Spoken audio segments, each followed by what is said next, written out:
এখানে আমি তেল গরম করে তেলের উপরে একটু চিনি দিয়ে দিয়েছি। দেখো আলু সিদ্ধ করে রাখা আছে। এখানে নিয়ে নিয়েছি সমস্ত কিছু মশলা, মিট মশলা, ধনেপাতা, এখানে রয়েছে ভাজা মশলা, এটা টমেটো পিউরি করে নিয়েছি, এখানে হলুদ, জিরে, লঙ্কা গুঁড়ো, আদা বাটা সব কিছু নিয়ে নিয়েছি। এবার তেলের মধ্যে যে চিনিটা দিয়েছি ওটা আমি যাতে চিনিটা উপরে উঠে আসবে তারপরে আমি মশলাটা দেবো। সব মশলাগুলো একে একে দেবো।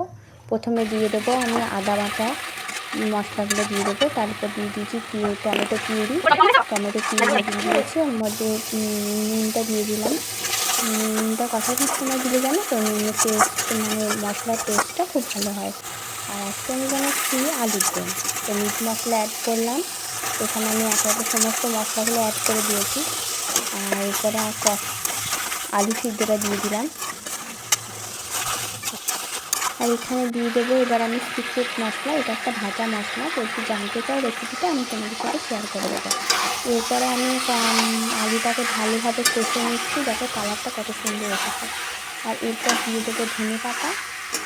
ধনেপাতাটা কিন্তু আমাদের গাছের, আমার শাশুড়িমা আমাদের বাড়িতে লাগিয়েছে। আর সেই ধনেপাতা নিয়ে দারুণ টেস্ট, যেটা আমি এই আলুর দমের মধ্যে ইউজ করেছি।